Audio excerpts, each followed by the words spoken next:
Buen día, mi nombre es Angie Marcela Sáenz Flores. Les estaré presentando mi investigación titulada ¿Cómo el funcionamiento familiar cuando se presenta la violencia intrafamiliar contra la población infantil en Latinoamérica? Fue dirigida por Diego Alonso Mora para la obtención del título de Psicología. En esta presentación les hablaré un poco les daré una introducción del tema, hablaré sobre el diseño metodológico, resultados, discusión, conclusión y lo último que serían las bibliografías. Bueno, en la pregunta de investigación es la siguiente: ¿cómo se comprende el funcionamiento familiar en espacios donde se presenta la violencia intrafamiliar contra la población infantil según las investigaciones latinoamericanas?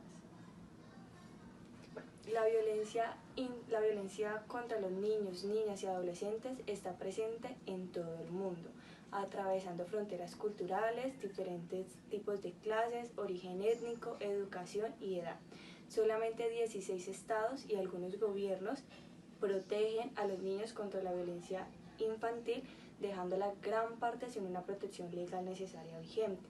Muchas leyes y países de estos aceptan el castigo físico como algo legal, como algo razonable, lo ven como algo normal que en algún momento tiene que pasar, sin pensar en la repercusión que esto trae en los niños, tanto físico, emocional y psicológicamente. La Constitución de la OMS habla que la salud mental no hace solamente referencia a la ausencia de enfermedades mentales, sino al estado de bienestar, tanto físico, social y psicológico. En una de las investigaciones de Pineiro, los niños, niñas y adolescentes hablan de que es una urgencia parar contra la violencia infantil. Ya no hablan solamente de un dolor físico, sino de un dolor interno que sienten y sienten que no son comprendidos. El mundo necesita aceptar que la violencia contra los niños es una emergencia real, que el infanticidio, el trato negligente, los tratos crueles han estado presentes desde hace mucho tiempo y no se le ha dado el debido seguimiento. Y también es muy importante asegurar que esto es una emergencia real, global y sustantiva. En Latinoamérica, la mayoría de las investigaciones van muy dirigidas a la violencia física, dejando a un lado la violencia psicológica. Y en América Latina también, donde más se presenta la violencia contra los niños es en las familias. El Instituto Colombiano de Bienestar Familiar abrió un total de 18.617 procesos para restablecer los derechos a niños, niñas y adolescentes vulnerados por diferentes formas de violencia. En el año 2016, los casos diarios que se presentaron por los tipos de violencia fueron 62. A medida de los años esto fue aumentando. En el 2017 fueron 66 casos diarios y en el 2018 fueron 68 casos diarios. El objetivo general de la investigación es comprender el funcionamiento familiar en espacios donde se presenta la violencia intrafamiliar contra la población infantil según las investigaciones latinoamericanas. Los objetivos específicos son describir la cohesión familiar que se presenta en la violencia intrafamiliar contra la población infantil. También está reconocer la adaptabilidad familiar en espacios donde se presenta la violencia intrafamiliar según las investigaciones latinoamericanas. Y por último, explicar elementos que facilitan y dificultan el funcionamiento familiar en las investigaciones latinoamericanas. En el marco teórico se utilizó el modelo circunplejo de sistemas familiares de David Olson de 1979, quien propone una escala destinada a evaluar la percepción del funcionamiento familiar en dos indicadores, que son la adaptabilidad y la cohesión. La cohesión hace referencia al grado de unión emocional de las familias y esta se divide en 4, en donde están las desligadas, en donde hay poca unión dentro de las familias, están las separadas, en donde hay una separación emocional, pero también hay una respuesta afectiva, está la conectada, en donde sí hay una unión saludable de las familias, y están las aglutinadas, en donde ya hay un involucramiento simbiótico, es decir, ya hay dependencia entre los miembros de la familia. Por otro lado está la adaptabilidad, que hace referencia a la flexibilidad y la capacidad que tienen las familias para los cambios necesarios. Esta también se divide en 4, en donde están las rígidas, donde los roles son rígidos, es autoritaria, no hay cambios. Está la estructurada, en donde se pueden compartir algunos liderazgos, pero no deja de ser autoritaria. Está la flexible, en donde los roles son compartidos, se escuchan las opiniones de todos los familiares, y es más democrática. Y la caótica es donde no hay un establecimiento de límites o son inestables. Bueno, en la metodología se realizó una revisión sistemática de literatura de 50 artículos, y para el análisis de esta se utilizó uno de los criterios de la teoría fundamentada. Para la selección de estos 50 artículos se tuvieron en cuenta los criterios de inclusión y los criterios de exclusión. En los resultados, en la parte de la cohesión, que son los aspectos que dificultan el funcionamiento familiar, muchos autores de Latinoamérica coincidieron en que la violencia conyugal es la principal que puede llevar a la violencia contra los niños. Los problemas maritales y las discusiones no van a afectar solamente físicamente al niño, sino que tiene un impacto psicológico. Aquí me gustaría hablar un poco sobre la discusión, en donde voy a traer a dos autores. Uno es Supa, que habla de el aspecto social, en donde sigue impregnado en la actualidad y se ve como la predominancia del hombre dentro de las familias, como el hombre que tiene el control sobre la esposa y su hijo. Por otro lado, Páez, en una de sus investigaciones del 2015, nos habla de cómo se sienten estas mujeres que son violentadas. Se sienten impotentes y sumisas, incluso llegan a aceptar el maltrato porque creen no cumplir con las expectativas de la pareja, y esto no solamente afecta a ella, sino que afecta al niño, porque también acepta la violencia contra el niño. Como segundo está la privación de afecto, y esta hace referencia no solamente a la parte física, que involucra abrazos, caricias, sino también en la parte verbal.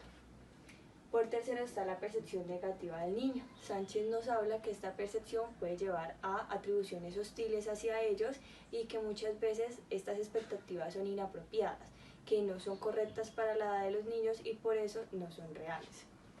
Por cuarto está la carencia de supervisión. Esta carencia de supervisión va conectado un poco con la privación de afecto, porque no se le está dando la importancia al niño, pero esta es un mayor desencadenante para que se presente la violencia sexual contra los niños. En la adaptabilidad, los aspectos que dificultan el funcionamiento familiar, muchos autores consideran en que la falta de habilidades de crianza es uno de los indicadores que puede llevar a la presencia de violencia contra la infancia. Esta hace referencia a los padres que son muy adolescentes, que no cuentan con los conocimientos necesarios para la crianza de los niños, o que no pueden cumplir con las necesidades básicas que ellos requieren. En segundo lugar están las enfermedades mentales de los padres. Jiménez habla de que hace referencia más que todo a las enfermedades de la madre. Cuando las madres son ansiosas, que es una emoción difusa, puede llegar a ocasionar una tensión en la familia y puede llevar a que ésta se ponga agresiva contra sus hijos. En cuarto lugar están las familias monoparentales. Aquí sí voy a entrar otra vez un poco a la discusión, en donde Páez habla más que todo de que las familias monoparentales son dirigidas por la madre, y esta madre es un poco inmadura, y se corre el riesgo de que en buscar un hombre a la familia puede poner en peligro al niño, o incluso por la relación fallida o como haya sido su relación con el padre, puede llevar a que ésta tenga problemas con el hijo. Por otro lado, Hernández y González hablan de la importancia de las redes de apoyo. Las familias monoparentales no existe una red de apoyo social, ni mucho menos emocional.